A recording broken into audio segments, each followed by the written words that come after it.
S'il vous plaît, ça s'est passé dans Godmantica. Godmantica. Mystère et magie, bienvenue dans l'univers de Godmantica. Main de l'ancêtre.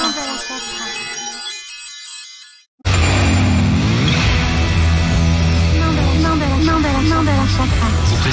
Godmantica.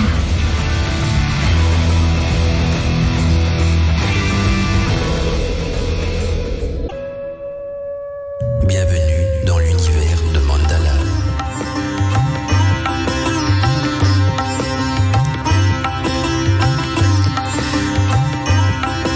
Eh bien, bonsoir mes amis d'Arcadie, content de vous retrouver donc dans ce volet de Godmantica, je dirais ce nouveau volet de Godmantica. Voilà, on est ensemble jusqu'à 23h, on est là pour passer une soirée cool, une soirée magique. En tout cas, on va parler de magie, mais surtout donc de philosophie en relation avec la magie, parce que le thème de l'émission d'aujourd'hui, donc c'est l'art de la magie, la science sacrée de l'univers. Ce qui veut dire qu'on va parler non seulement de magie, mais aussi donc d'univers, de forces secrètes, de ce qui dirige notre cœur, et peut-être aussi donc se mettre en réflexion donc au niveau de la magie, voir un petit peu s'il y a une déontologie à ce niveau-là, et est-ce que la magie, quand je parle de magie, je parle de la magie en général, parce que toute la vie ce n'est que magie, la nature c'est de la magie, l'univers c'est de la magie, tout n'est que magie, et tout nous guide donc vers un seul et unique chemin, et on va essayer quant à nous donc de discuter, de se faire une petite idée ou alors une réflexion donc sur ce qu'est la philosophie, sur ce qu'est cet art de la magie que beaucoup de personnes étudient, que des personnes appréhendent, qui font parfois peur, parfois ça crée des vanités, ça peut créer beaucoup de choses, et pourtant derrière tout ça il y a un art secret, il y a une transformation secrète, une transformation de soi. Alors si vous avez des questions à me poser donc avec le thème d'aujourd'hui, l'art de la magie, science sacrée de l'univers, eh bien n'hésitez pas donc à me contacter sur l'adresse mail donc de la radio, c'est contact@radioarcadie.net, donc contact@radioarcadie.net, et on peut également donc utiliser le formulaire de contact du site internet officiel de la radio. Donc si vous allez sur radioarcadie.net, vous cliquez donc dans le petit menu déroulant, c'est un des derniers onglets quoi, donc il y a un menu déroulant avec un bouton, enfin un lien à contact plutôt, vous m'envoyez un message, et bien sûr il s'affichera sur mon écran de contrôle, à ne pas confondre bien sûr avec le formulaire de dédicace qui est sur notre player de diffusion, qui lui est uniquement destiné donc à mettre une dédicace dans le menu déroulant. Eh bien, je vois déjà que la boîte mail se remplit, c'est une petite coutume, on regarde les mails qui nous arrivent directement sur la boîte mail, il y a déjà 2 messages, le temps que je me présente, que je présente l'émission, que je me dis bonjour, déjà 2 messages qui apparaissent sur mon écran de contrôle.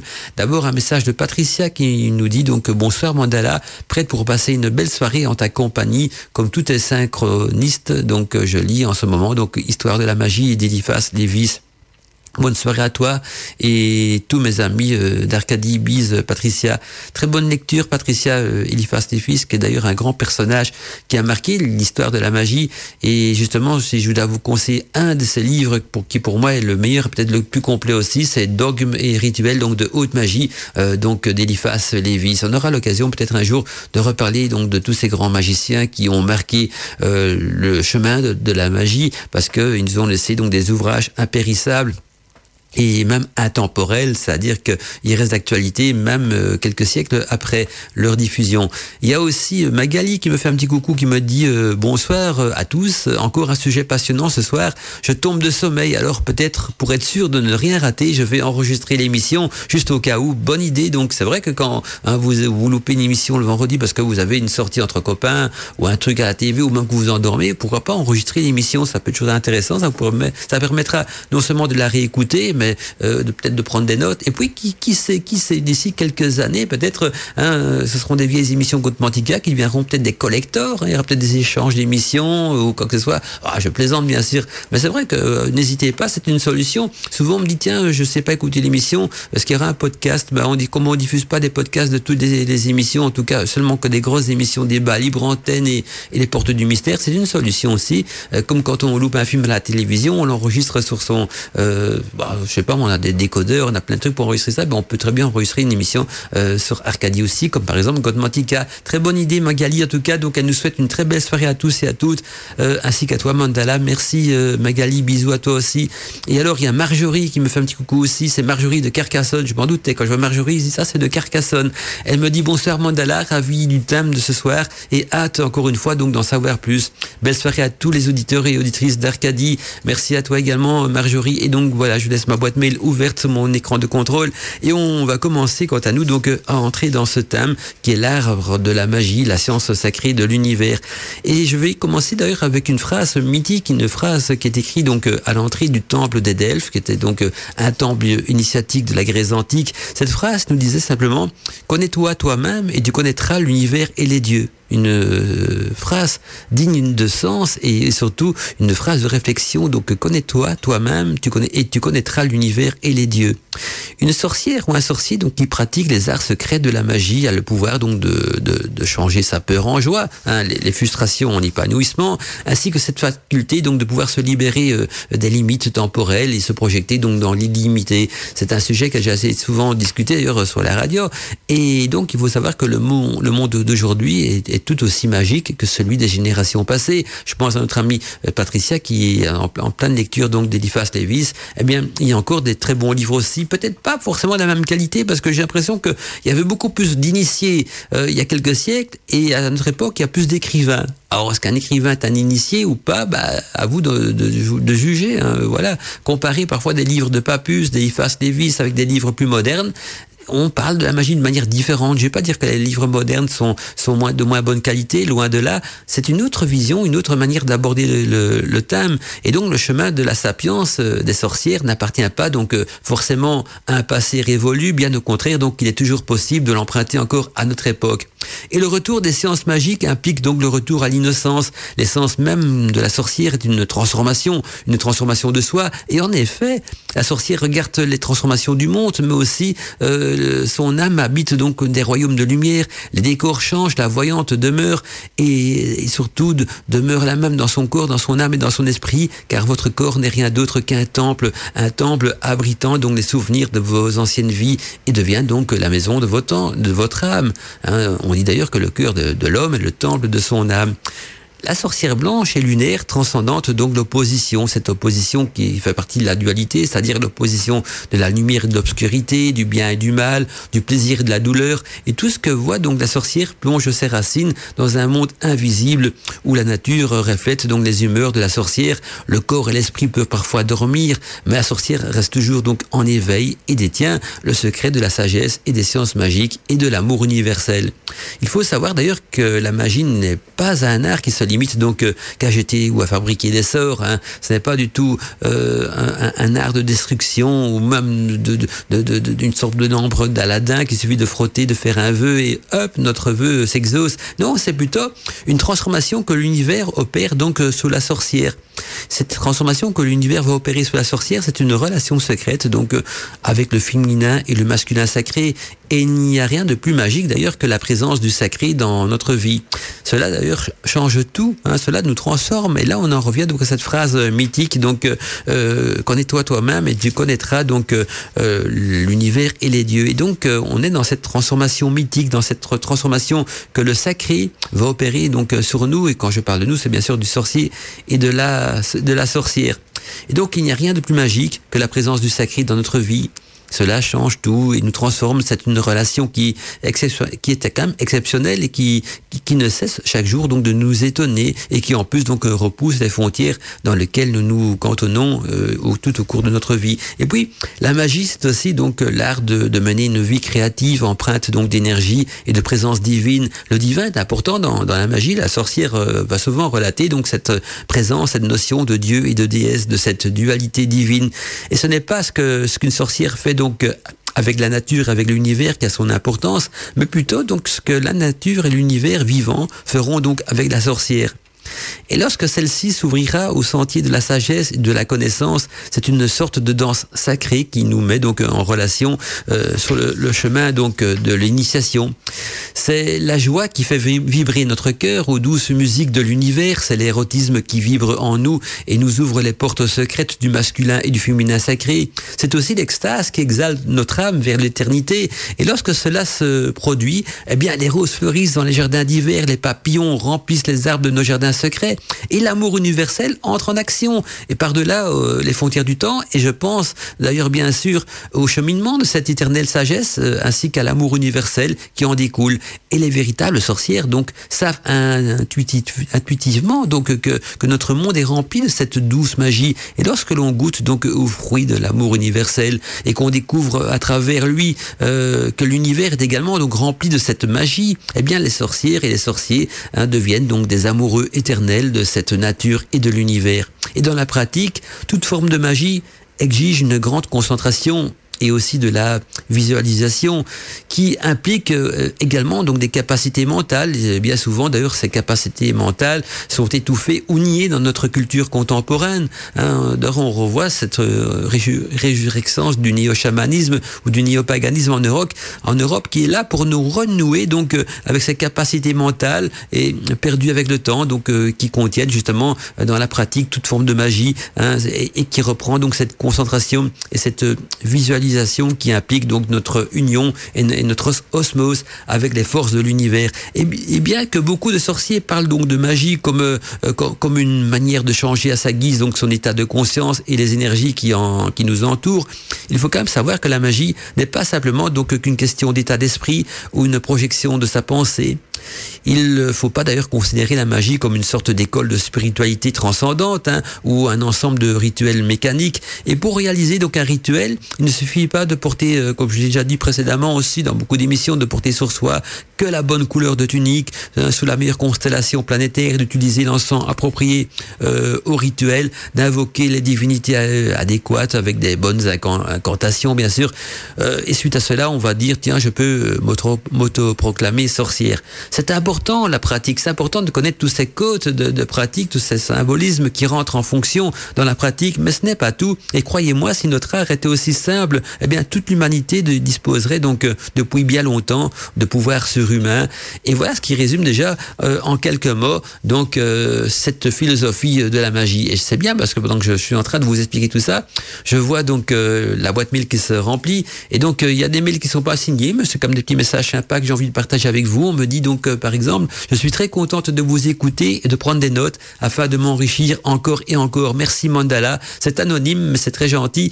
Et puis j'ai aussi donc encore un mail anonyme. Je vous remercie pour cette émission. On l'écoute depuis 2 ans. C'est magique. Merci à vous aussi. N'hésitez pas à signer vos mails, que c'est toujours sympa quand je peux mettre un nom, un pseudo, donc sous vos messages.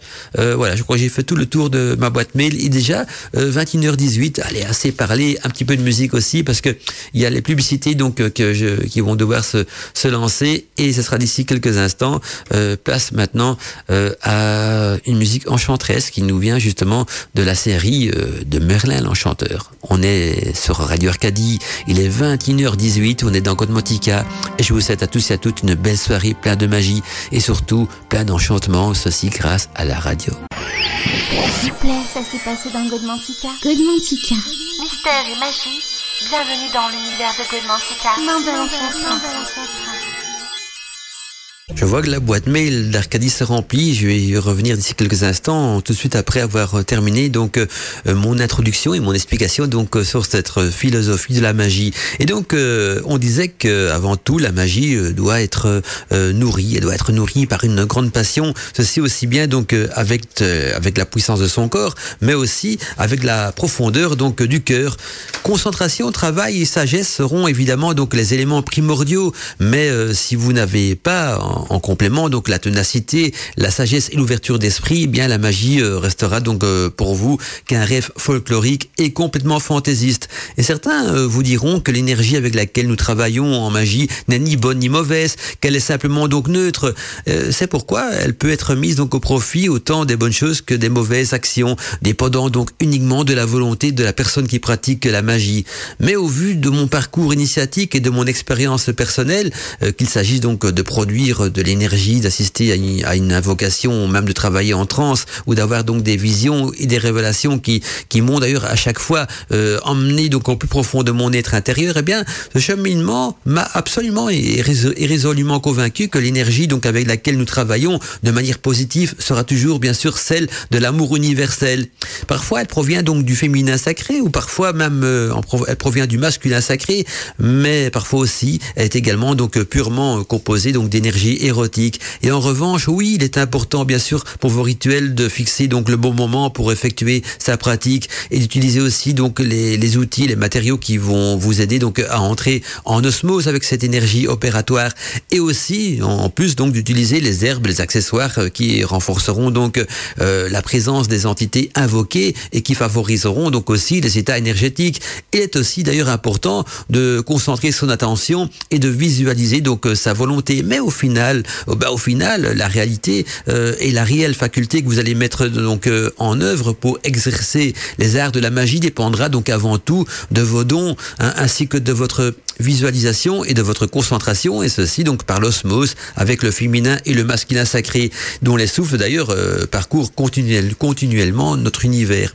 Et la magie nécessite donc avant tout la capacité de s'unifier avec cet état sacré, car le temple donc de cet univers magique dans lequel entre donc évolue la sorcière sera bien sûr donc celui de son cœur et de son âme, parce que le cœur est le temple de l'âme. Et tout au long donc de son parcours initiatique, eh bien la sorcière devra donc combattre et vaincre son ego et acquérir donc en elle ce qu'on appelle donc la sagesse.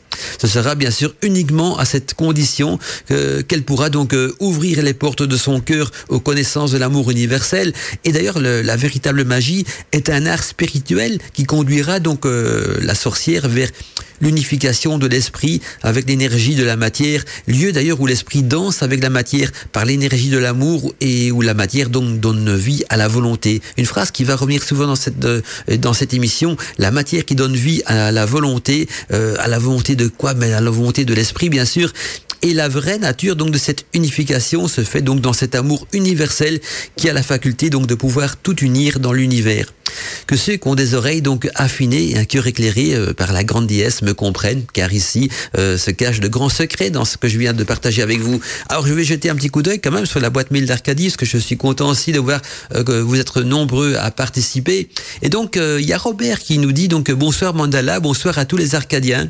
Certains physiciens donc modernes affirment que nos pensées créent notre réalité et toutes les particules donc qui composent nos atomes sont liées, c'est-à-dire intrication quantique, donc sont liées sous forme d'intrication quantique, et qu'elles échangent donc continuellement avec toutes les autres particules de l'univers. C'est-à-dire que chaque proton contenu donc dans les atomes qui nous composent donc contiennent aussi toutes les informations de tous les autres protons de l'univers.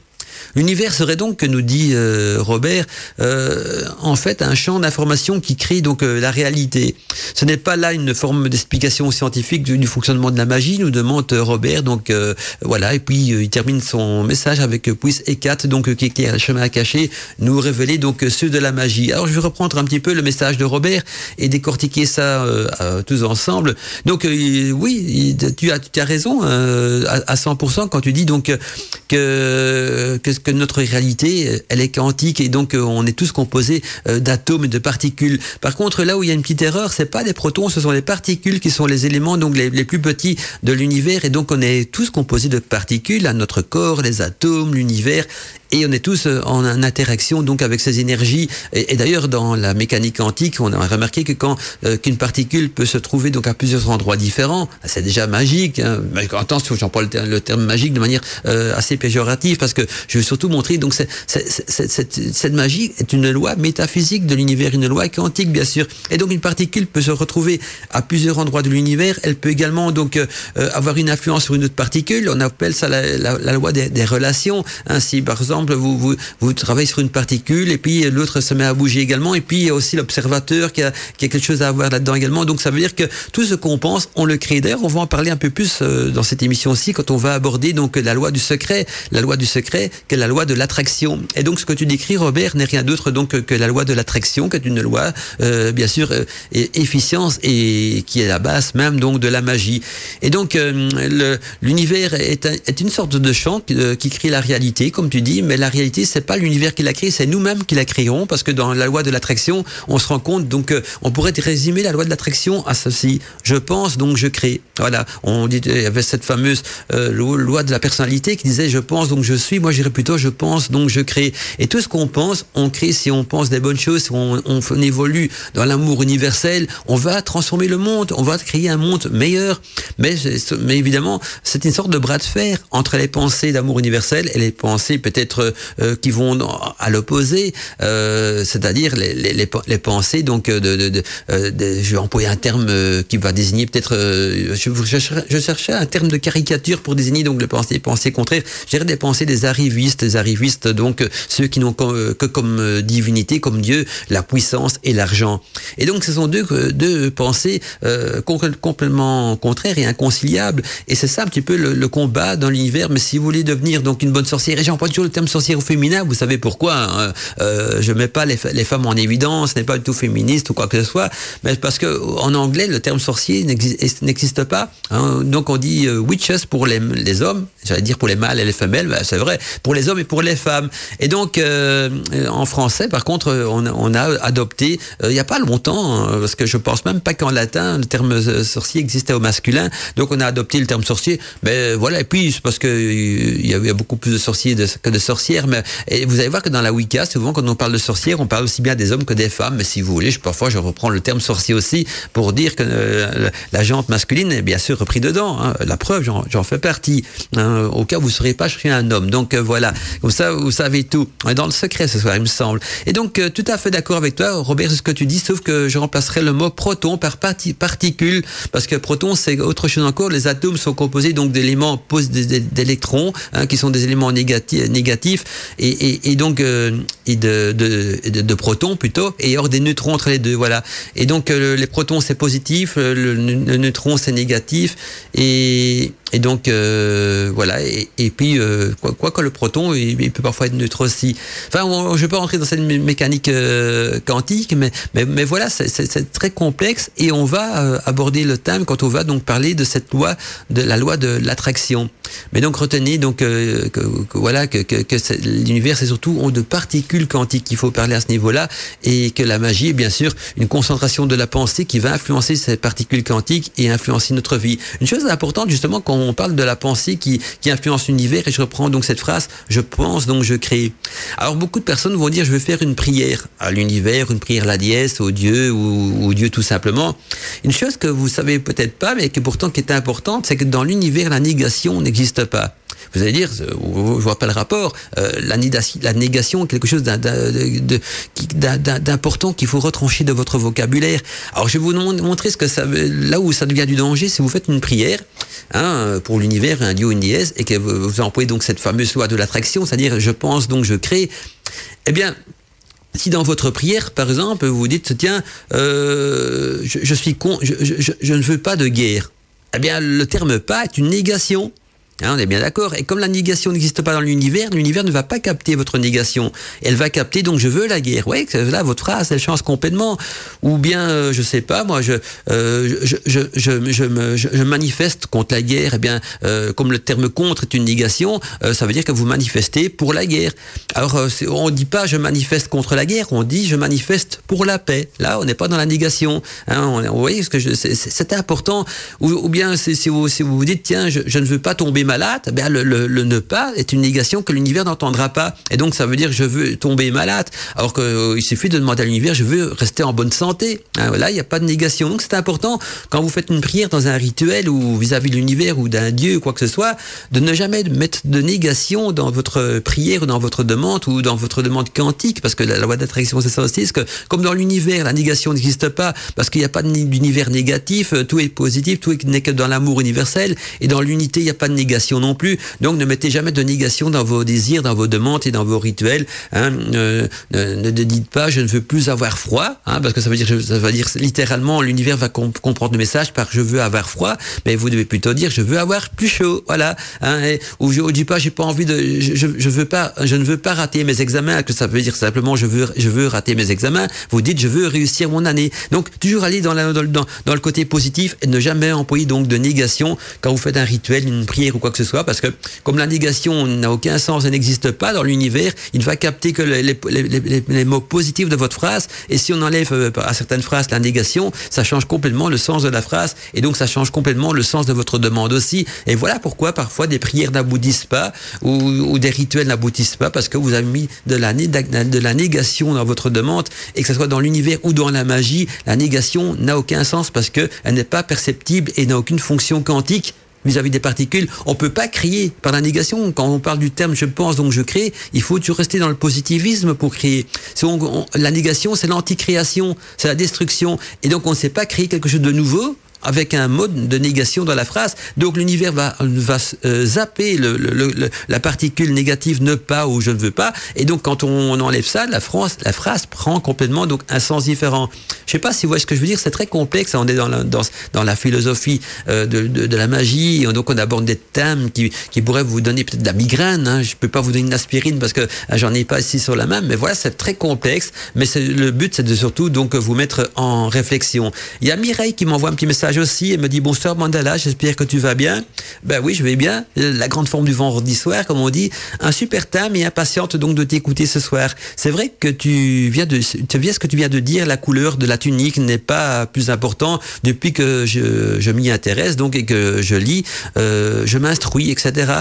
Et donc avec mon cerveau et mon cœur, il y a une transformation intérieure qui s'opère en moi, nous dit Mireille, et je pense que je suis qu'au début de cette transformation. Et si j'ai des questions à te demander, donc je t'enverrai un autre mail. Belle émission à toi et aux auditeurs de Radio Arcadie. Et merci Mireille donc pour ton petit message sympa. Alors je vois que vous envoyez des messages par le formulaire de dédicace. Alors c'est pour Domi46, tu peux envoyer ça sur la boîte mail, c'est plus facile pour moi. Et donc, qui est Domic46 qui demande donc comment rester connecté à un rituel sans penser à autre chose. C'est l'expérience, ça. Pour être concentré sur un rituel sans penser à autre chose, il faut justement travailler avec la visualisation, donc avec des images et en se concentrant donc uniquement sur des images plutôt que sur des pensées parasites. Si vous faites un rituel en pensant à autre chose, vous n'êtes pas dans votre rituel, donc autant pas le faire. Voilà, c'est aussi simple que ça. C'est comme si on me dirait tiens, comment réussir un examen alors que j'arrive pas à me concentrer sur mon examen à l'école par exemple. C'est parce que vous n'avez pas étudié ou bien parce que le cours ne vous plaît pas ou parce que vous avez envie de faire autre chose. Donc voilà, si on ne sait pas se concentrer sur un rituel, ça peut être un manque de travail, un manque d'expérience ou voilà. Donc c'est un travail sur soi-même, et le petit truc pour y arriver, c'est de ne pas penser mais de visualiser les choses, donc le voir en image et moins en dialogue intérieur. Alors il y a Alina qui nous fait un petit coucou aussi. Coucou Alina, la petite fée d'Arcadie qu'on retrouvera d'ailleurs demain de 11h à midi dans les chroniques féeriques d'Alina. Elle nous dit super sujet ce soir comme à chaque fois, plein de gros bisous aux Arcadiens et à Mandala. Merci Alina de Brocéliande, content donc de te retrouver dans Code Mantica. C'est pas tous les jours qu'elle est dans Code Mantica, Alina, mais ça fait plaisir donc de savoir qu'elle est à l'écoute également ce soir. C'est la famille d'Arcadie qui s'agrandit petit à petit donc dans God Mantica, et on va passer la publicité parce que il est temps pour moi donc de vous envoyer une petite page de publicité. On me rappelle à l'ordre sur mon écran de contrôle, donc quand il y a ma petite lumière publicité qui clignote, c'est qu'il est temps. Et quand elle clignote de plus en plus vite, ça veut dire qu'il est grand temps. Donc on se retrouve d'ici quelques instants, un petit peu de musique, un petit peu de quoi se détendre, et dans ces quelques instants, donc où je lis vos messages, ou bien on poursuit donc le sujet, et on verra donc sous quel principe de l'univers fonctionne la magie. Donc on va se rendre compte qu'on va revenir à cette fameuse loi de l'attraction. Je vais essayer de rendre ça peut-être plus compréhensible. Donc on va essayer de vulgariser le sujet pour que chacun d'entre vous puisse comprendre donc les principes de base, en tout cas, de cette fameuse loi de l'attraction qui régit de tout dans l'univers, mais qui est aussi le moteur essentiel donc des arts de la magie. Belle soirée à tous et à toutes, on est sur Radio Arcadie et on est dans Côte Mantica jusqu'aux alentours de 23h. S'il vous plaît, ça s'est passé dans Godmantica. Godmantica. Mystère et magie, bienvenue dans l'univers de Godmantica. Ah ben voilà, donc la musique qui se termine et on se retrouve donc en train de lire les messages reçus par les auditeurs. Alors j'ai encore un petit message qui est arrivé, donc celle qui s'enrichit en vous écoutant, c'est Céline de Sainte-Marne. Mais merci Céline, au moins voilà, je peux mettre un nom sur le message que j'avais reçu tout à l'heure. C'est toujours bien de signer vos messages, comme ça au moins j'ai un nom ou un pseudo, hein. Si vous voulez rester anonyme en radio, il n'y a aucun problème, vous mettez un pseudo, comme je sais pas moi, Etchikotchak par exemple, voilà, un bon pseudo. Non, je sais pas, vous mettez ce que vous voulez. Alors j'ai Fabie aussi qui m'envoie un message, donc il me dit: bonsoir les Arcadiens, heureuse de pouvoir écouter donc l'émission de ce soir en direct. J'apprends chaque jour donc un peu plus. Je progresse aussi sur le chemin de la sagesse avec beaucoup d'humilité. Merci Mandala pour ces beaux échanges et pour toutes ces réponses donc à certaines interrogations que l'on peut voir. Je confirme que tout change quand on s'abstient de toute négativité. Douce soirée à tous, Fabie. Merci à toi Fabie. Et c'est vrai que si on reste positif, et j'irai même plus loin, si on reste positif et dans l'amour universel, eh bien le monde serait quand même meilleur, parce que tout change quand on s'abstient, pour reprendre les mots de Fabien, donc de toute négativité. Alors je poursuis, il y a Aline donc qui nous fait encore un petit message aussi, qui nous dit donc une bonne soirée à tous les Arcadiens. Merci Mandala pour ce sujet, la négation dans la prière, un détail qui n'en est pas un, exactement. Et donc je continue aussi, et voici donc encore un message donc de Robert également. Robert, il m'écrit toujours des grands messages, donc quand j'ai un message de Robert, je sais que j'ai beaucoup à lire. Donc Robert qui me dit: rebonsoir Mandala et rebonsoir à tous les Arcadiens. Je suis en train donc de lire le livre des ombres de Scott Cunningham, et certains aspects de sa pratique me dérangent, notamment, nous dit Robert, lorsqu'il utilise donc des invocations dans le genre « Ô esprit de la pierre du Nord, toi, l'un des anciens de la terre, etc. » Moi, je vais plutôt répondre directement à ça, Robert, que Scott Cunningham n'est pas trop ma tasse de thé non plus. Scott Cunningham, mais surtout donc celui qui a débroussaillé la Wicca et qui a créé donc une tradition wiccane qui est la tradition donc éclectique, alors qu'il y a d'autres traditions plus traditionnalistes, comme celle de Gérard Garner, qui est pratiquement à l'opposé des pensées de Scott Cunningham. Donc même dans la Wicca, il y a plusieurs traditions et plusieurs donc pensées. Enfin, je vais poursuivre donc le message de Robert. Et donc il nous dit: Robert, j'ai souvent lu que lorsqu'on invoque donc une entité, qu'elle soit donc quelle qu'elle soit, on doit toujours donc faire appel par l'intermédiaire donc d'un archétype autant plus puissant qu'il sera bien défini. Donc il nous donne un exemple. Ainsi, lorsque j'invoque Zeus, nous dit Robert, nulle part dans l'univers, il n'existe réellement une entité portant le nom de Zeus. Par contre, il existe une entité que j'ai choisi d'invoquer par l'intermédiaire de l'archétype Zeus. Quel est votre avis sur la question? Quelle est la pratique donc juste dans ce domaine, puisque les dieux comblés donc leur bénédiction et de tous les Arcadiens? Alors, c'est vrai que quand on invoque donc une entité de Zeus, par exemple, je sais pas s'il y a encore beaucoup de personnes qui invoquent Zeus à notre époque, mais pourquoi pas? En fait, on n'invoque pas forcément, comment expliquer ça? C'est pas ni un archétype ni forcément une entité, mais c'est une force de l'univers. Et d'ailleurs, Zeus est souvent comparé au dieu traditionnel.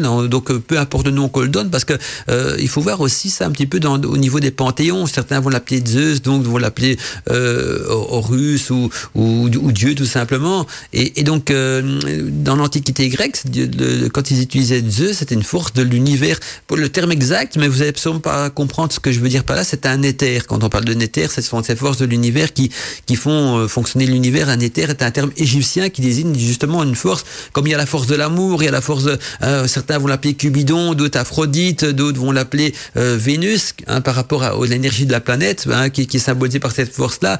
Donc il y a plusieurs forces, plusieurs canaux dans l'univers qu'on peut diriger. C'est un petit peu, pour vous résumer ça, je suis en train, pendant que j'explique à Robert, de réfléchir comment rendre la chose compréhensible et simple. Alors j'ai trouvé, ça m'a fait tilt. Donc c'est comme si vous avez une harpe. Vous savez, tout le monde sait jouer tout le monde sait pas jouer de la harpe, mais vous voyez ce que je veux dire. Quand on joue de la harpe, il y a plusieurs cordes. Eh bien, chaque force de l'univers est considérée comme une corde. Donc une corde qui va plutôt travailler au niveau de l'amour, plutôt au niveau de la santé. Et donc la harpe, c'est bien sûr, on va dire l'univers en entier, les forces communes de l'univers. Et donc, quand on invoque Zeus dans un rituel, tout dépend de la croyance et tout dépend de l'image qu'on va mettre dans son cœur par rapport à cette entité. Et l'image qu'on va mettre dans son cœur par rapport donc à Zeus dépendra aussi du panthéon, de la culture, de la religion qu'on pratique. Si on est maintenant quelqu'un qui pratique donc les cultes des anciens, Zeus aura une certaine filiation. Ce sera un petit peu l'équivalent du dieu des chrétiens. Donc c'est ce qui avait plus puissance, c'est lui qui a toute cette puissance-là. Pour d'autres, ça sera une énergie. Je crois que c'est l'important, c'est pas du tout, il faut pas intellectualiser la chose, il faut plutôt voir comment est-ce que son cœur va percevoir cette corde de l'univers qui va lui permettre donc de résonner dans un domaine bien spécifique de son rituel.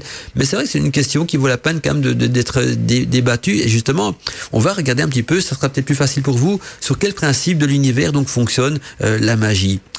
La magie, donc, comme j'ai expliqué tout à l'heure, ainsi que la sorcellerie, fonctionne donc ce fameux principe que l'on pourrait qualifier donc de la loi de l'attraction.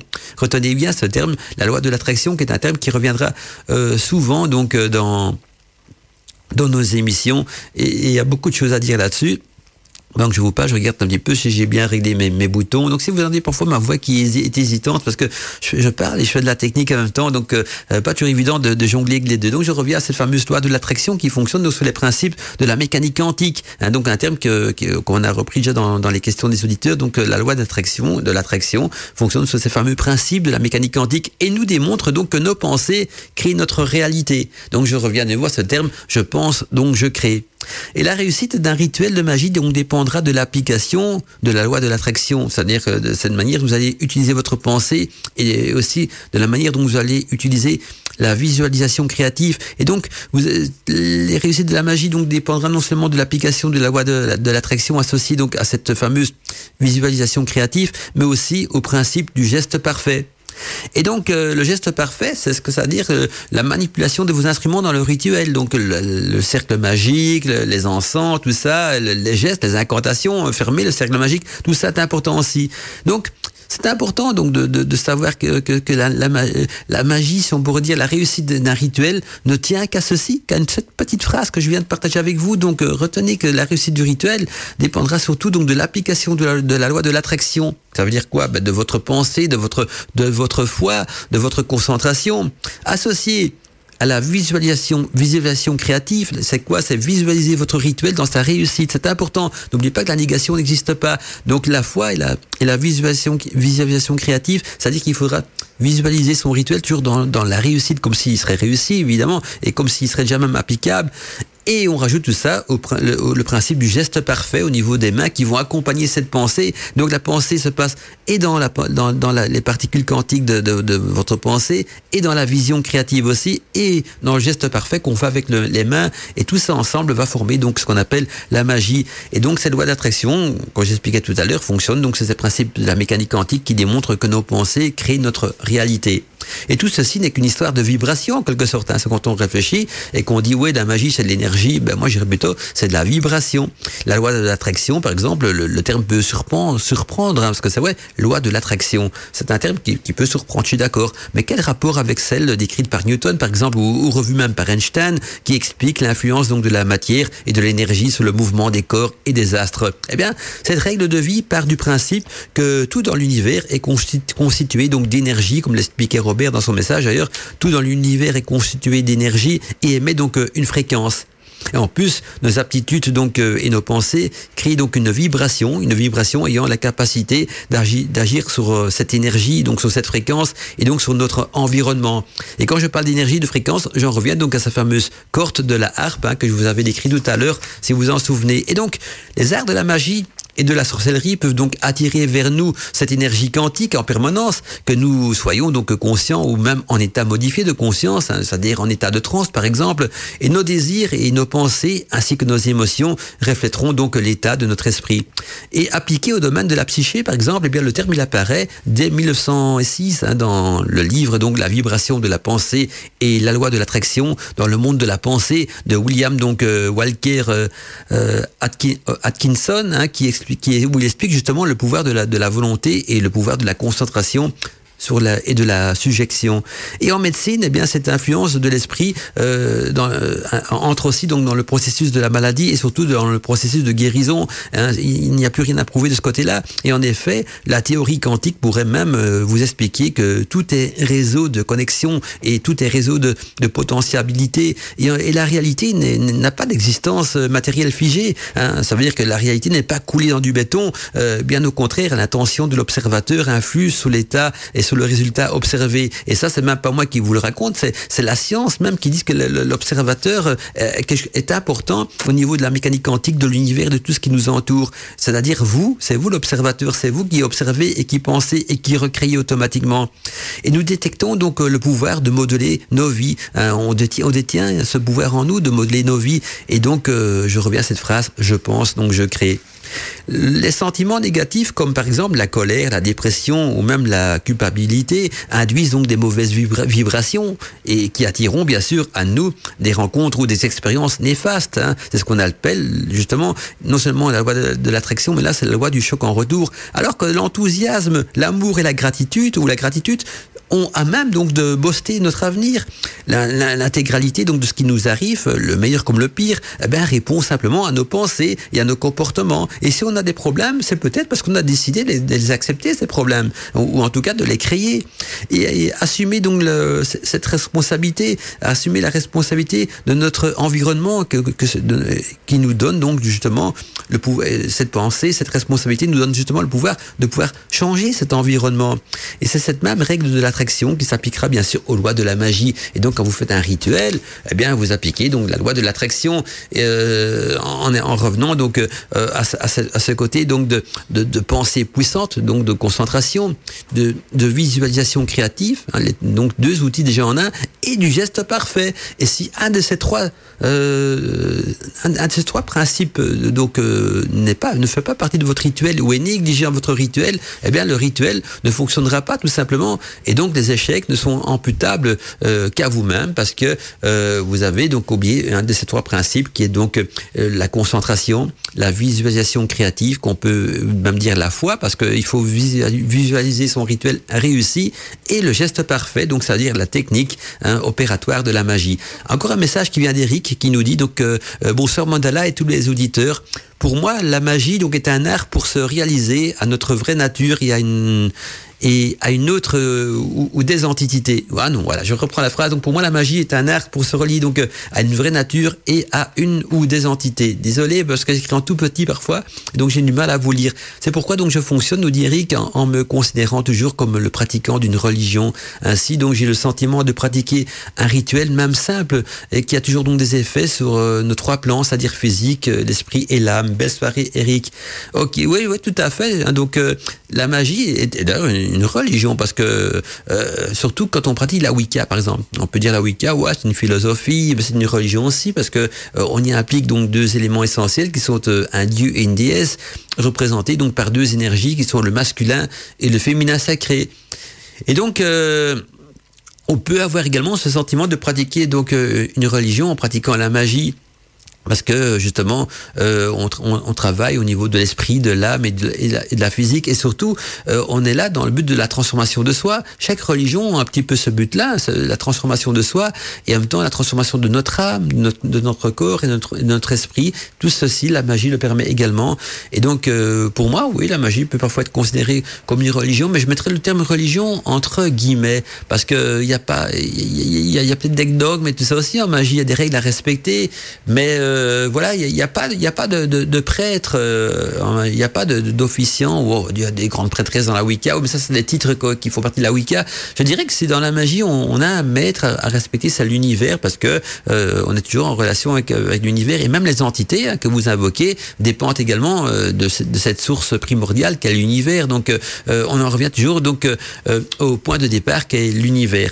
Bien, j'ai encore beaucoup de choses à parler, comme par exemple de la force de l'intention, qui est importante aussi au niveau des rituels. N'hésitez pas, auditeurs et auditrices, si vous avez des questions à me poser par rapport à tout ce petit côté mécanique quantique, ce petit côté loi d'attraction de la magie, la boîte mail bien sûr ouverte, ou même des témoignages. Tiens, une petite question que j'ai envie de vous poser ce soir. Est-ce que vous pratiquez justement dans vos rituels cette loi de l'attraction, cette loi de la réussite, de l'amour universel, de la visualisation créative ou d'autres lois? Je voudrais savoir un petit peu comment est-ce que vous fonctionnez selon vos coutumes, selon vos croyances, selon peut-être aussi votre éducation. Est-ce que l'éducation peut aussi influencer fortement les choses là-dedans? Ou peut-être également selon votre parcours initiatique, parce que j'ai déjà remarqué aussi que souvent on se fait des opinions d'après les lectures qu'on va lire, d'après les livres sur lesquels on tombe. Et même au niveau de la Wicca, il y a les éclectiques qui sont plus donc sur le chemin donc de Scott Cunningham, et les traditionalistes qui sont plus, par exemple, sur le chemin de Gérard Garner ou d'autres, donc plus traditionalistes aussi. Et donc, c'est un petit peu comme dans la région catholique, il y a les protestants, il y a les orthodoxes, il y a les catholiques, vous voyez, il y a de tout. Dans la région chrétienne, je veux dire, bien, on retrouve le même principe. En tout cas, donc, on va parler donc de cette force de l'attraction, mais en attendant un petit peu de musique encore, parce qu'on est quand même sur Radio Arcadie, on fait de la radio, faut pas oublier, et j'ai envie de vous faire découvrir donc de nouveau le groupe Nata Verne. Voilà, j'ai un morceau que j'aime beaucoup et que je suis content de partager donc avec vous ce soir, donc dans l'émission Godmantica. S'il vous plaît, ça s'est passé dans Godmantica. Godmantica. Mystère et magie, bienvenue dans l'univers de Godmantica. Déjà 22h10 dans l'émission Godmantica, le temps passe très vite en Arcadie et on va donc poursuivre l'émission en parlant donc de la force de l'intention. Il faut savoir qu'au cours donc de la pratique de vos rituels de magie, vous devez donc toujours agir dans la fluidité, sans laisser donc de doute ou même des alias, et donc il faut surtout pas vous laisser donc faire baisser votre concentration. Je pense surtout donc à notre amie, notre auditrice Odomi, qui disait qu'elle avait du mal à se concentrer donc dans ses rituels.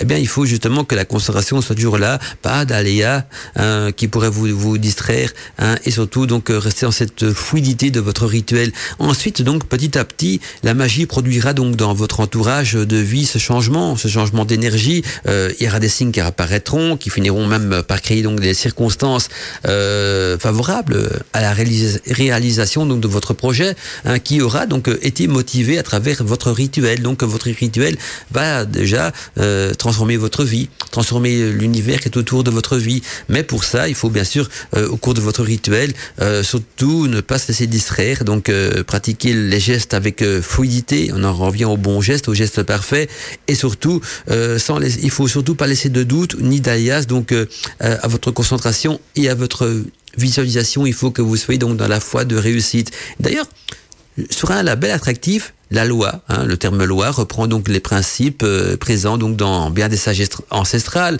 et on en revient donc aussi à cette loi de l'attraction. Je vais reprendre par exemple quelques phrases de grands sages qui font partie donc de l'histoire de l'humanité.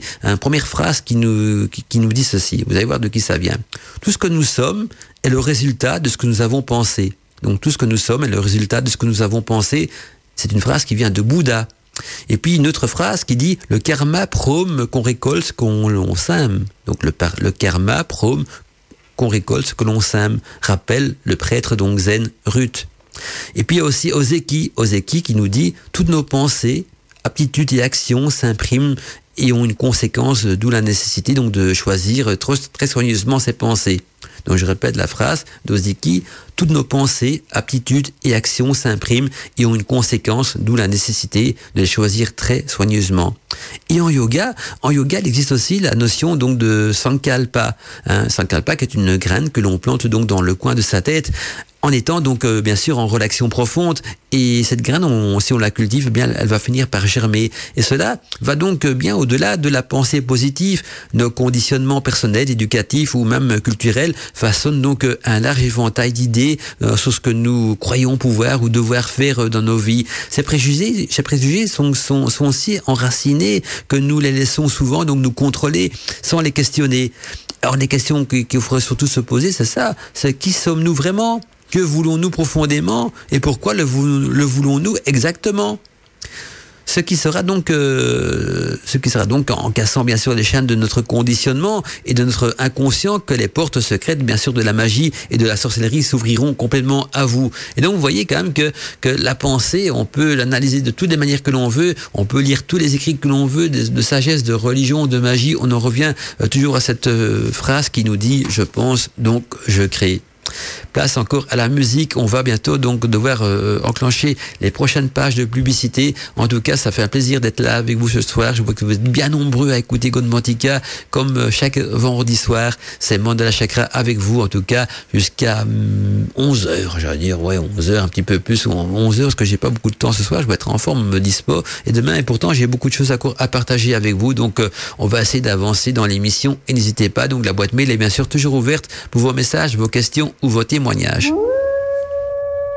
Bienvenue dans l'univers de Mandala.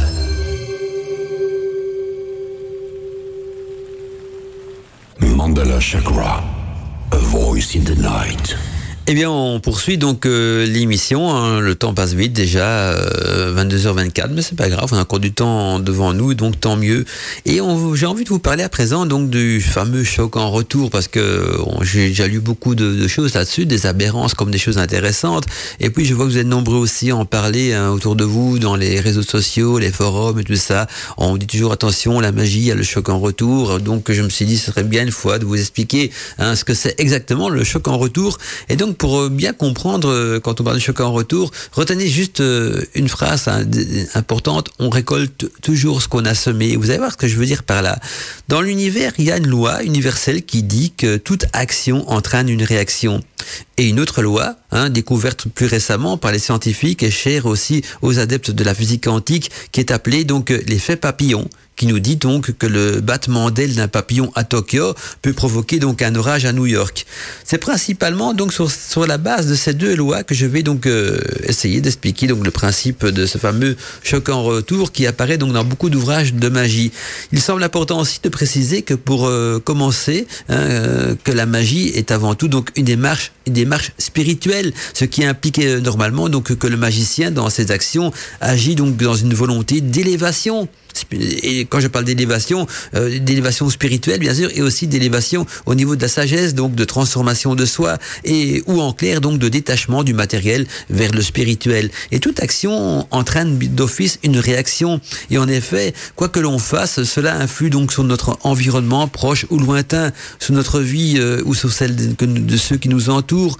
Et chaque décision que nous prenons constitue donc un événement à elle seule, ce qui peut donc aller jusqu'à impliquer donc toute notre vie future. Par exemple, des questions comme dois-je prendre ce métro ou celui-là, ou bien dois-je quitter mon travail pour celui-ci ou pas, ou alors etc. Donc et souvent donc ces genres de questions vont transformer radicalement donc une partie ou toute votre vie d'après la décision que vous allez prendre bien sûr. Et chacune donc de ces transformations va nous entraîner donc dans diverses expériences qui nous conduiront donc à comprendre encore et encore dans le but donc de notre élévation et de notre évolution. Et après ces quelques explications, on se rend compte donc qu'une des lois importantes de la magie impliquera le fait qu'on récoltera toujours ce qu'on a semé. Et donc celui qui sèmera donc des bonnes intentions à travers donc ses rituels ou ses pensées, récoltera les fruits de béatitude qu'il aura semés. Donc raison de plus de toujours avoir des pensées positives, mais aussi des pensées sans la négation et des bonnes intentions dans nos rituels. Donc retenez que celui qui sèmera des bonnes intentions à travers ses rituels ou à travers ses pensées récoltera donc les fruits des béatitudes qu'il aura semés.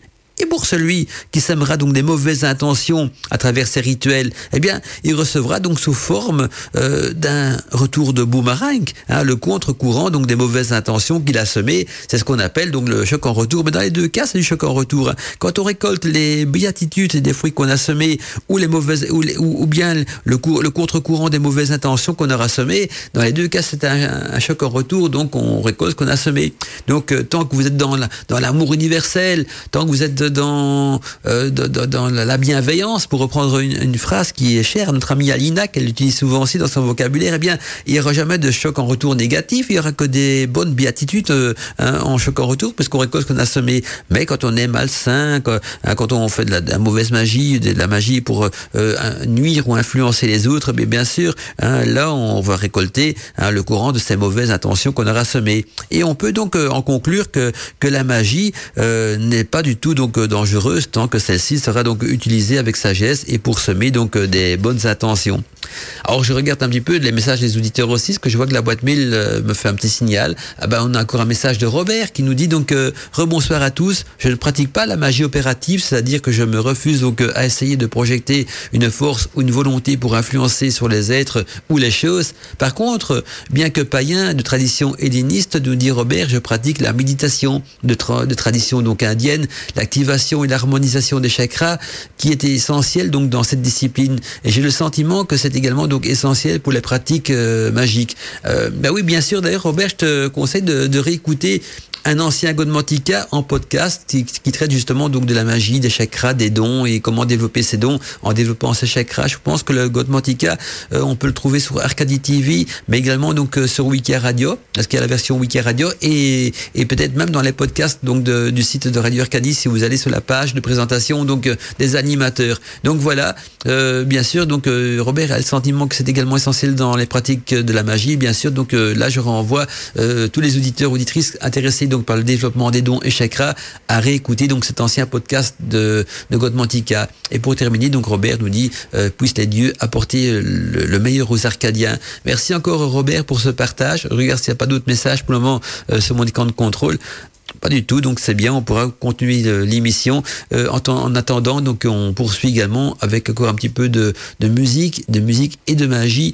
Et voici un groupe que j'aime beaucoup aussi, c'est Démonia Nymph. Et vous allez voir que ça nous emmène dans des musiques plutôt sabbatiques, mais je veux dire sabbat des sorcières bien sûr. Et c'est le genre de musique qui nous entraîne donc dans les nuits remplies de volupté, d'énergie et surtout donc dans ces nuits remplies donc de pensées créatives. S'il vous plaît, ça s'est passé dans Godmantica. Godmantica. Mystère et magie, bienvenue dans l'univers de Godmantica. On a parlé beaucoup donc de pensées créatives dans cette émission et j'ai envie de parler à présent d'un autre sujet qui est toujours en relation bien sûr avec ce pouvoir de la magie, qu'est la pensée qui donne vie. Là on va parler quand on parle de vie, on va parler bien sûr d'entités et surtout donc d'égrégore, et on va voir la relation qu'il y a entre un égrégore, la magie et la sorcellerie. Alors qu'est-ce qu'un égrégore? Eh bien nous connaissons bien sûr l'inconscient collectif, la mémoire collective ou encore les archétypes donc décrits par Jung, de bien des manières d'ailleurs, et nous nommons déjà donc ces phénomènes mal connus et pourtant inscrits en nous, l'égrégore. Mais si nous sommes capables donc de générer ensemble cette fameuse conscience partagée, elle aussi donc elle a le pouvoir de pouvoir agir sur nous. Un égrégore est donc produit par un puissant courant de pensée collectif. Lorsque plusieurs personnes donc se focalisent ensemble sur un objet avec une même intensité, ils développent donc une énergie commune. Cette énergie commune va donner vie donc à ce qu'on appelle un égrégore. Un égrégore qui est une force vitale, une force d'action vitale, une sorte d'entité créée pour votre rituel. Et souvent cette entité, elle a une vie limitée dans le temps, c'est-à-dire la durée donc de la réaction de votre rituel. Je vais essayer de prendre un exemple très terre à terre, mais qui va vous parler peut-être davantage. Si vous pratiquez par exemple un rituel d'amour, alors vous allez donc pratiquer un rituel, vous allez invoquer, Aphrodite, faire tous les gestes qu'il faut au niveau du rituel, bougie rose et j'en passe. Je vais pas rentrer dans les détails du rituel, c'est pas le but de l'émission d'aujourd'hui. Eh bien, pendant votre concentration, votre pensée et votre visualisation créative et vos gestes parfaits va créer une force, une énergie dans ce cercle magique qui va canaliser cette énergie et former ce qu'on appelle donc un égrégore. Cet égrégore va rentrer en action, ça veut dire qu'il va tout faire pour que votre rituel se réalise, donc il va recréer de l'amour, il va recréer des liens, il va transformer votre univers pour que l'amour revienne, et quand l'amour sera revenu, donc l'égrégore va se dissoudre parce qu'il n'aura plus de fonction, et donc là vous avez créé par votre pensée une entité qu'on pourrait qualifier donc de vivante, on est bien d'accord, et donc c'est important de savoir ça parce que nous connaissons tous cet effet stimulant éprouvé lorsque l'on partage par exemple avec d'autres personnes un projet passionnant, hein, on appelle ça un projet de groupe par exemple, ou un moment fort. Eh bien l'activité concentrée donc rassemble les intentions de chacun en une conscience collective qui semble donc porter le groupe, mais derrière l'impression personnelle, eh bien il y a bien sûr un processus réglé qui se déroule donc entre nous. On appelle ça l'effet de groupe, et une émotion donc active les atomes, et donc ça active les atomes de l'univers, mais aussi les atomes de nos cellules, ainsi que les particules de l'univers, donc transformant le corps en une pile électrique capable donc de fabriquer sa propre énergie. Et ainsi donc la seule force d'une émotion naturelle et mutuelle au cours du déroulement d'un rituel, par exemple de magie cérémonielle, eh bien nous connectons donc à nos sources énergétiques, et en créons donc une plus grande, globale et vivante. Alors pour résumer, donc c'est ça, vous avez pratiqué un rituel de magie cérémonielle par exemple, et là la totalité donc des pensées, des réactions de chacun, donc de cette énergie que chacun va produire lors du rituel, va créer une énergie encore plus grande, plus globale et surtout vivante. C'est ce qu'on appelle donc justement un égrégore. Et branchés les uns sur les autres, donc dans cette magie cérémonielle, nous vibrons donc sur la même longueur d'onde, et la tension donc est alors assez haute pour qu'émerge donc un esprit de groupe qui gênera donc ce fameux égrégore. Et dès lors qu'au moins donc deux personnes, par exemple, deux personnes partagent la même visualisation au cours d'un rituel, eh bien elles forment ensemble un égrégore. Certains égrégores donc auront une durée de vie courte, d'autres pourront traverser même des siècles, hein.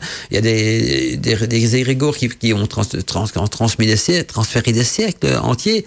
Et je vais prendre comme exemple, mais c'est un exemple négatif que je vais vous donner, mais parce que ça va mieux vous parler que je prends un égrégore de malédiction. Quand il y avait des sentences de malédiction, des rituels de malédiction de magie noire qui étaient surtout pratiqués donc dans l'Antiquité, où on disait tiens pour une telle famille je maudis une telle famille pour autant de générations par exemple. Alors on a créé un égrégore qui va transverser quoi, donc plusieurs générations. On peut aussi créer un égrégore de paix pour plusieurs générations, hein, tout ça aussi. Donc vous voyez qu'un égrégore peut avoir une durée courte ou une durée beaucoup plus longue. Alors plus la magie cérémonielle sera puissante, ça veut dire plus le groupe sera grand, plus l'égrégore sera puissant aussi. En tout cas, la magie cérémonielle et la sorcellerie, bien sûr, de groupe utilise donc le principe de création d'un égrégore lors de la pratique de rituels. Cet égrégore possédera une durée de vie dans le temps qui sera donc équivalente à l'action de réussite du rituel. Donc c'est important parce que tant qu'il n'y a pas eu l'alpha et l'oméga du rituel, bien l'égrégore restera en vie. J'en parle le terme vie parce que c'est vraiment littéralement une vie, donc une entité, une énergie vivante et active, et en plus qui a un but spécifique, donc c'est-à-dire le but pour lequel le rituel l'a conçu, et qui aurait une durée de vie donc équivalente à l'action de réussite du rituel. Ceci bien sûr toujours en harmonie avec la loi de l'attraction qu'on a présenté donc au cours de l'émission, qui fonctionne donc sur le principe de cause à effet, et l'égrégore fait également donc partie de ce principe de cause à effet. Alors j'espère que j'ai été clair au niveau des égrégores, que ça n'a pas été trop compliqué. J'essaye surtout d'éviter donc d'intellectualiser la chose, parce que j'ai envie de rendre les informations accessibles à tous, et donc j'essaye toujours de faire des comparaisons assez je veux dire basiques, mais avec la vie de tous les jours, mais parfois ça peut rendre également donc les choses beaucoup plus claires. S'il vous plaît, ça s'est passé dans Godmantica. Godmantica.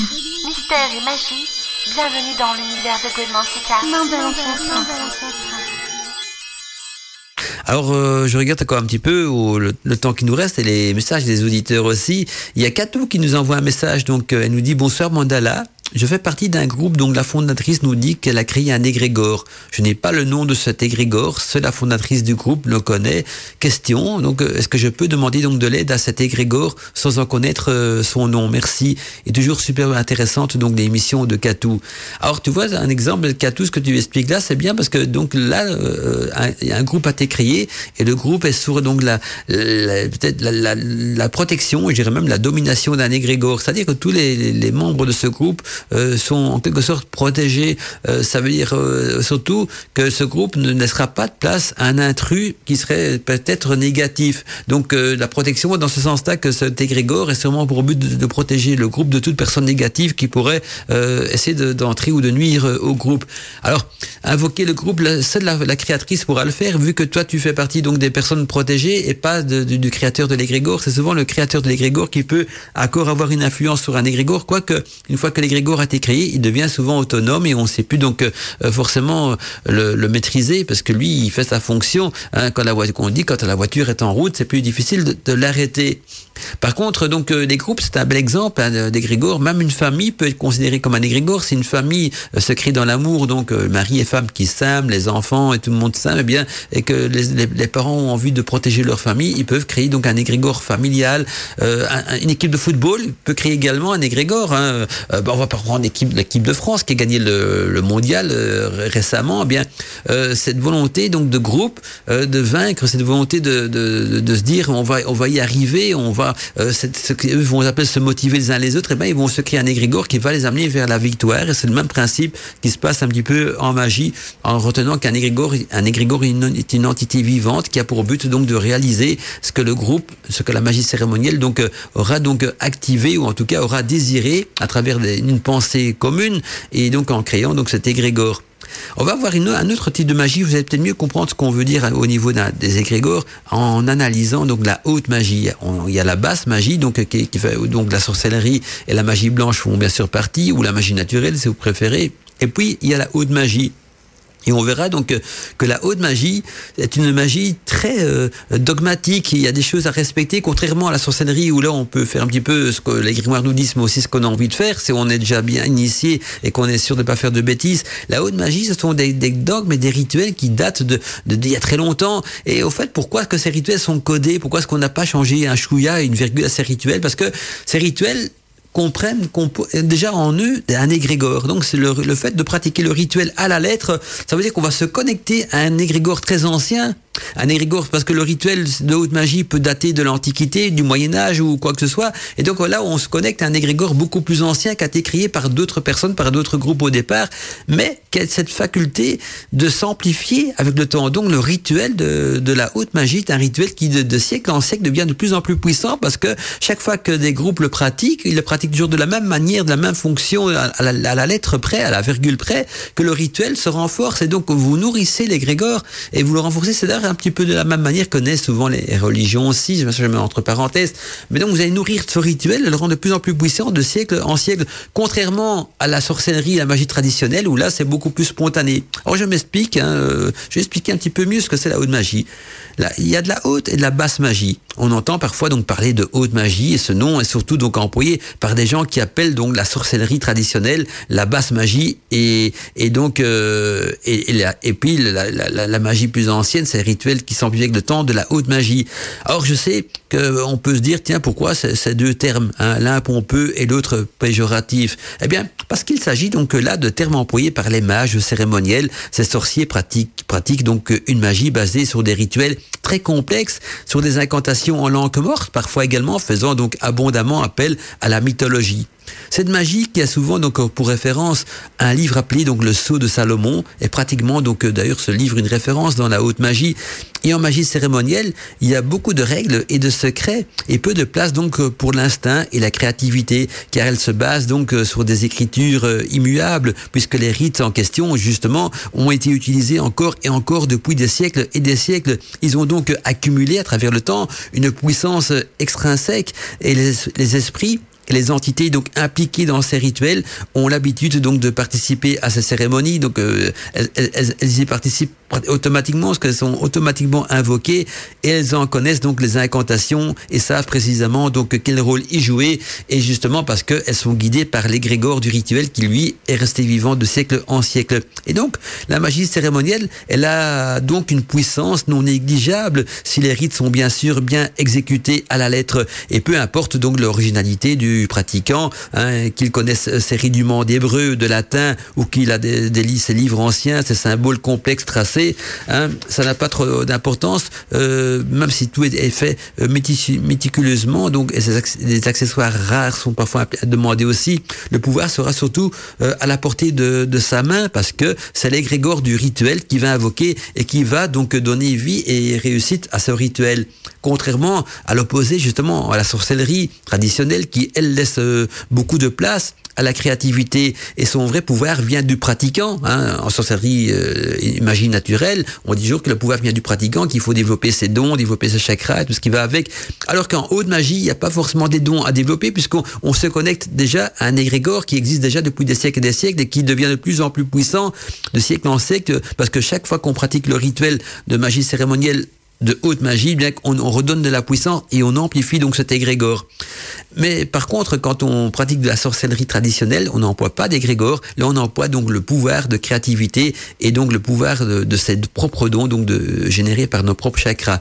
Par exemple, eh bien, la Wicca enseigne que la puissance de la magie est présente donc en nous. Elle est offerte par les dieux, et qu'invoquer donc des esprits n'est pas indispensable si le cœur y est. Même les plus insignifiants accessoires ou formules peut parfois être porteur donc d'une grande force. Évidemment, c'est la magie cérémonielle qui est beaucoup plus, quant à elle, elle est beaucoup plus organisée et formelle, et donc les cérémonialistes, hein, qu'on les appelle comme ça, donc ils appellent cette magie de la haute magie. Et aux yeux de plusieurs mages cérémoniels, comme la sorcellerie, elle est moins rituellement donc rébarbative et moins rigide aussi, hein, que leur propre pratique, eh bien, il serait logique qu'elle soit donc pour eux, à leurs yeux en tout cas, moins puissante, d'où le terme donc péjoratif, donc de basse magie pour la magie traditionnelle telle que nous la pratiquons, et de haute magie pour cette magie qui de siècle en siècle donc est véhiculée dans la tradition. Et pour en savoir un petit peu plus, allez lire donc cette fameuse clavicule de Salomon.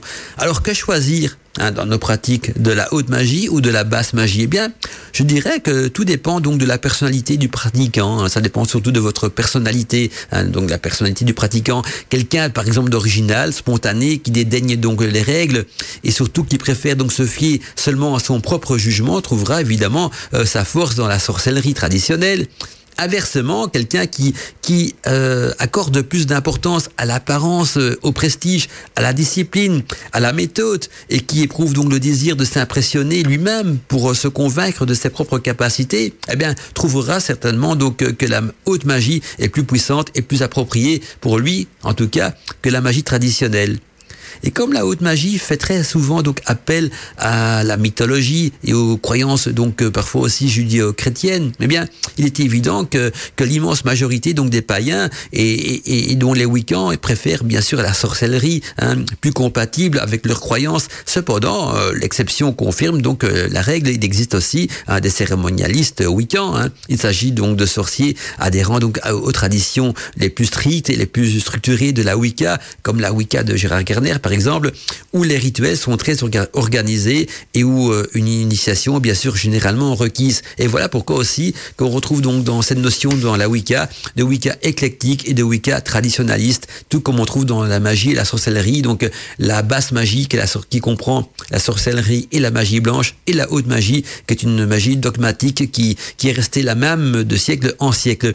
Et ajoutons qu'il serait donc faux de dire que la haute magie est plus noire ou plus blanche que la sorcellerie. Hein. Le côté menaçant et risqué qu'on constate souvent donc dans la haute magie vient du fait que les mages cérémoniels donc invoquent des esprits et leur font donc accomplir des tâches pour eux, hein, au lieu d'agir donc directement à l'état d'énergie comme le font les sorciers traditionnels par exemple. Or, contrairement donc à une simple boule d'énergie extraite donc de la nature, un esprit a sa volonté propre. Il doit donc être traité comme tel. Il peut être aimable, serviable, mais il peut aussi bien donc s'avérer imprévisible, parce que les esprits sont pas toujours contrôlables, farceurs, trompeurs ou même franchement hostiles.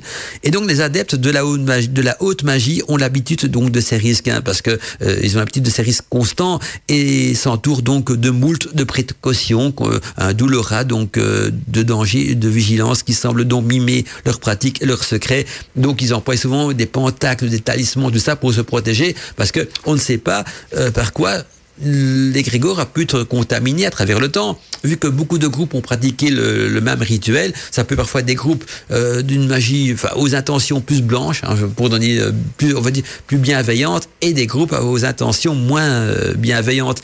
Voilà pourquoi donc ça peut changer donc un rituel peut évoluer. Un rituel qui était complètement inoffensif et positif il y a quelques siècles peut petit à petit se noircir à cause justement que les personnes qui vont utiliser ce rituel de siècle en siècle sont aux intentions moins pures ou en tout cas aux intentions peut-être moins bienveillantes, pour reprendre donc ce terme qui est souvent utilisé aussi. Eh bien, je vois que le temps passe vite en Arcadie. On est en pleine émission et je me rends compte qu'il est déjà 23h. Oui, quand on fait des choses qui dirigées par la passion, on voit pas le temps passer, et donc il sera temps pour moi de vous dire au revoir. Je regarde encore, j'ai même pas mis mon générique de fin d'émission, d'habitude il est déjà prêt, un petit peu avant, voilà, et je le mets sur la platine. Eh bien aujourd'hui j'ai oublié parce que j'étais en pleine passion et j'avais encore des trucs à partager avec vous. J'allais justement parler des dons et de la magie, comment développer ces dons. J'avais encore beaucoup de choses. Je regarde mes petits post-it, je mets toujours plus de post-it. En fait, j'ai beaucoup de choses à partager avec vous. Oui et non, parce que je veux toujours plus de post-it au cas où j'aurai du temps devant moi, mais le temps passe tellement vite. De toute façon, c'est pas grave. On se retrouve donc demain donc dans les news d'Arcadie. Et donc pour vous donner déjà un petit peu l'eau à la bouche. Donc demain dans les news d'Arcadie, on retrouve d'abord notre ami Steph de Nat dans son actualité du mystère et de l'insolite. Il aura l'occasion donc de commenter l'actualité du mystère et de l'insolite et on pourra en discuter ensemble. C'est toujours agréable de débattre avec Steph de Nat donc de l'actualité du mystère et de l'insolite. Et à partir de 11h, donc de 11h à midi, on retrouvera donc notre voix féerique Alina de Brocéliande pour ses chroniques féeriques. Tout ça donc demain, c'est dans les news d'Arcadie. Donc c'est pour celles qui nous écoutent ce soir dans Godmantica, restez avec nous demain de 10h à midi sur Radio Arcadie, donc dans les news d'Arcadie. Belle soirée à tous et à toutes, passez une bonne nuit, faites des beaux rêves et surtout restez branchés sur Radio Arcadie parce que la musique elle continue non-stop 24h sur 24 et 7 jours sur 7. À bientôt mes amis, c'était Mandala Chakra avec vous dans Godmantica. 3, 2, 1, fire! Mandala Chakra.